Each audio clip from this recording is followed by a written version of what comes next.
Hello guys, Rob here. Welcome into the channel. If you are new, thanks for stopping by. To all the regulars, welcome back.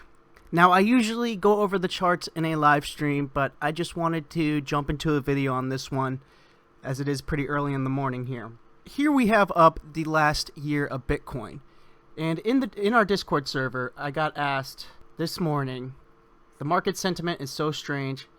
How the F does the sentiment flip like this so fast?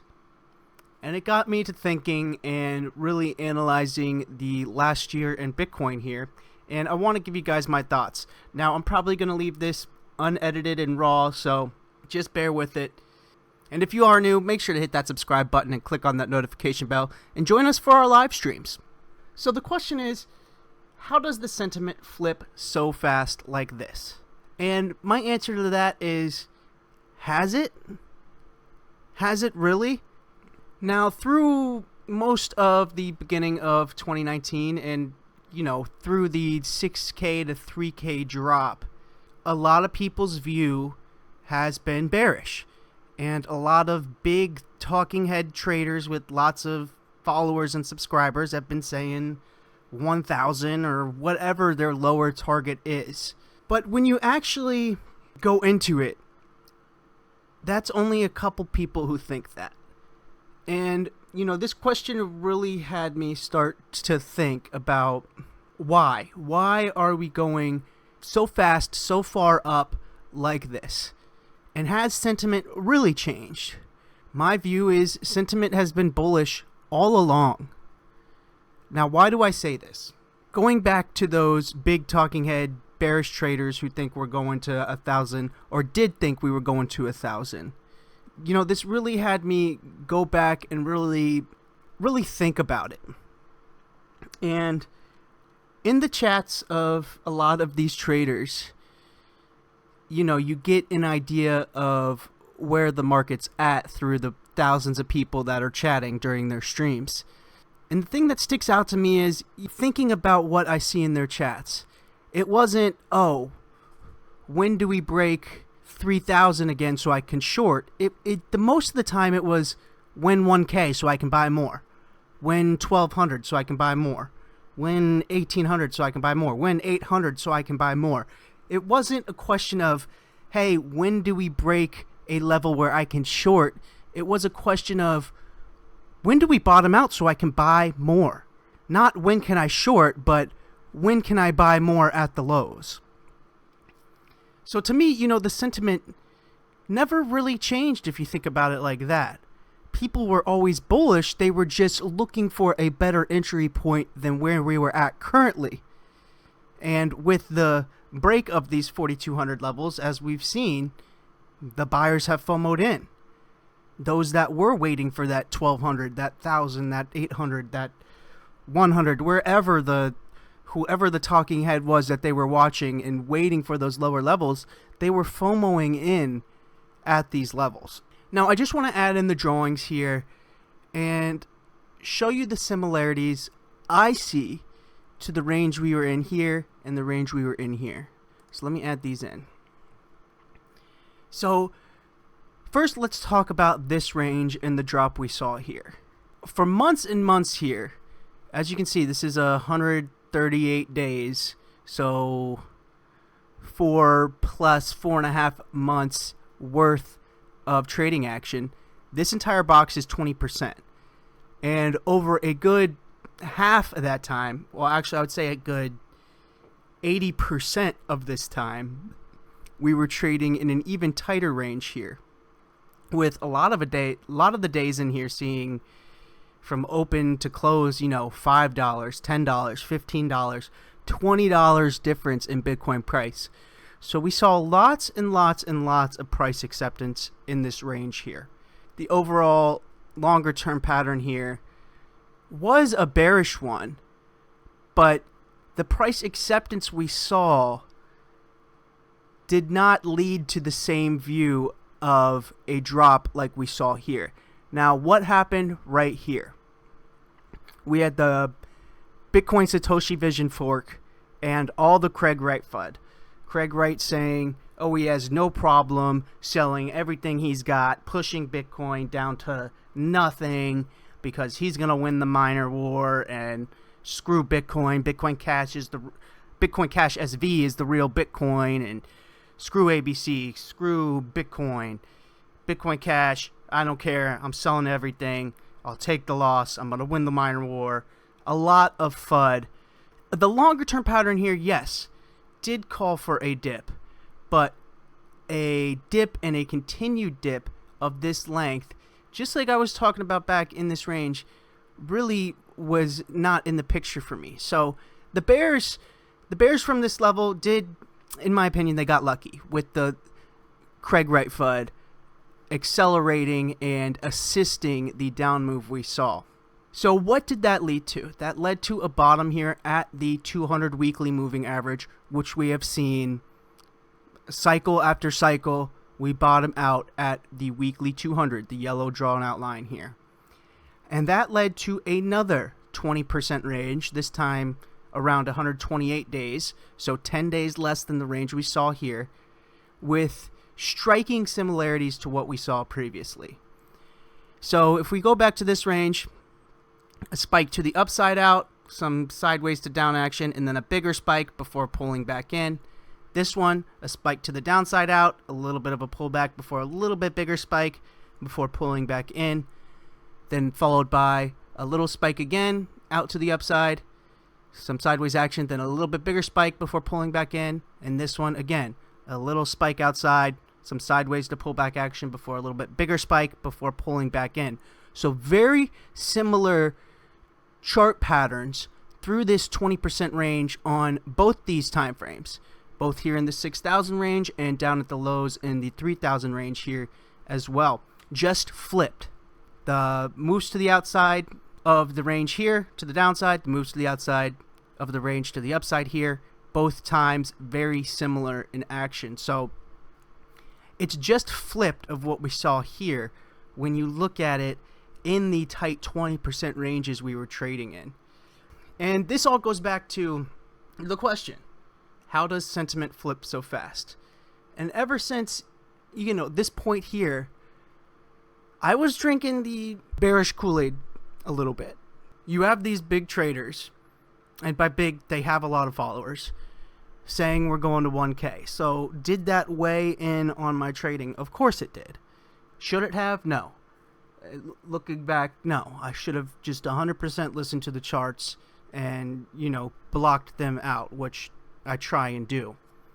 But ever since back in this range, where we had a week, 10 days, whatever this was, of just sideways action here, and then another attempt at the 200 weekly moving average. And going back to the stream in this range, this was the opportune time for the shorts to get in and push us lower. It wasn't extended. We hadn't already dropped 50%, 100%, or 20%, whatever, and the down move was extended. No, we had been chopping sideways here, so it was primed for another down move for the shorts to come in. We did not see that happen. Well, push up to the 50 MA. All right, we're not getting short here. This is another opportune time. Shorts, let's hold this 50 MA. Did not happen. And all throughout pretty much everything we've seen here, the shorts, every single time we got to a point where it would be an opportune time for the shorts to come in. If we were going to push to new lows, there would have to be sellers in this range to push us down to the bottom of the range again, and then sellers below this range to continue us down. But we didn't see that this entire time. And even going to the most recent price action we've seen, I want to add in shorts here because this just amazes me. Which I guess it shouldn't at this point, but if we add in shorts here, and we'll go to an even shorter term time frame. So here we go. The great drop. And last stream I talked about it. Talked about this line here. If we held above that, the bulls were still in control. We got the one push down, the bulls were still in control here. If we broke below that, I thought we'd see acceleration to the downside. We broke below it, and that's exactly where we saw the acceleration to the downside. But look at this. Huge acceleration to the downside. Shorts should be loading up here. Everybody should be getting short. You know, this is the time. We're pushing this thing lower. Bitcoin's topping out. This is a bull trap. What happened here? Not a single short added in. I mean, look at this. Shorts got out. We didn't see any kind of upside movement from the shorts here, as far as Bitfinex shorts go. So, using this as an gauge for the overall shorts, nobody shorted. How can this be a bull trap? How can this be an area where we are going to turn to new lows if everybody was going to sell in the 6 to 7K range? Everybody was going to sell there. Bitcoin was not going to get through that level. Everybody was going to sell there. But now we get hardcore acceleration to the downside from the 8K range to through the 7K range here, and nobody shorts. Well, how the hell can that be possible if we are going to get pushed to new lows? There's a bear out there that can explain that to me. Please do. But to me, it just goes back to what we've been seeing in the charts and I've been talking about since that second touch here, and maybe even before, but this really stands out to me as one of the important levels here. You know, after just trending sideways, we weren't extended at all here. We had just sideways action here. We get this second attempt here of that 200 MA. Perfect spot for the shorts to pile in, take us lower, because we're definitely going to 1K. Nothing.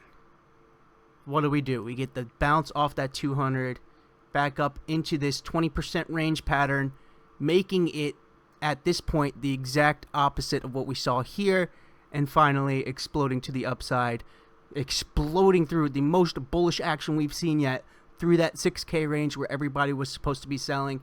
And now what are we doing?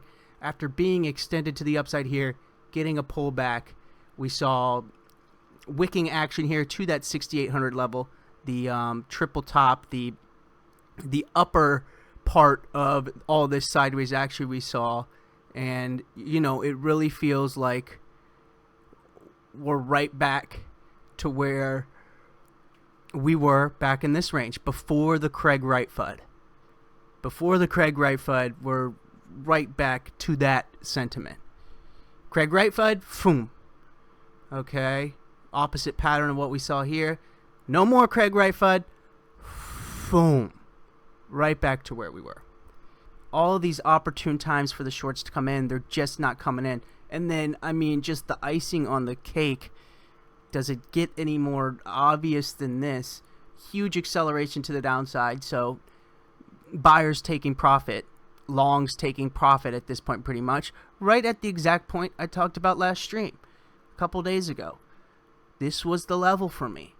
And we got one more bounce from that level. But not strong enough buying support. Once we broke that level, accelerated hard through it. But you go and you look at the shorts. Okay, is this going to be a level where we push hard low again? Push down to the 200 weekly moving average at 3K again? Look at the shorts. Not a single, no movement. No shorts getting in here. And that really goes back to what I've been seeing these last couple months and what I said in the beginning of the video here. You know, going back and thinking about it, yes, there were big talking heads on YouTube, Twitter, wherever, saying we're going to 1K. But you go and look at the trading community around them to get a better idea of the overall trading space, the overall sentiment from traders. Now, is it a perfect representation? No, of course not. But it is a representation. One person versus the 100,000 people that either follow them or watch them. Those 100,000 people is a better representation than that one person. And you go back through the chat, their comments and stuff, and more often than not, it was what price is going to be the bottom so I can buy more, not at which price are we going to start breaking lower so I can short.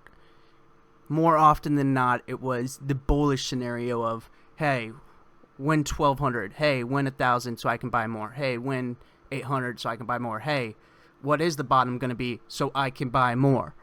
The fact is, we held that weekly 200 MA once again.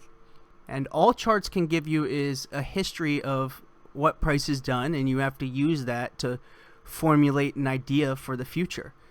And if 100% of the time we stop at that weekly 200 MA, well, there's a damn decent chance that that was the bottom once again. And from the price action we've seen, just listening to the charts since then, I have not seen any sellers. I have not seen any threat of us ever breaking those levels ever again. So if you made it this far, thanks for sticking through, hanging out. Almost a 20-minute video here. Like I said, I'm probably just going to keep this unedited and raw, just my thoughts as they came to me as we went through this. Not pretty, but I hope I got the point across there. So if you are new to the channel and you enjoyed this, you'll probably enjoy our trading streams. We do a couple times a week, so make sure to subscribe and click on that notification bell. To all the regulars, thanks for sticking through this with me. If you want to support the channel, links in the description. But other than that, if you did enjoy this video, drop a like. But that's going to wrap her up for me. If you do have any questions, pop into the Discord. Pop them down here in the comments below. But yeah, that's it for me. I will see you guys in the next one. And as always, stay living that crypto money life.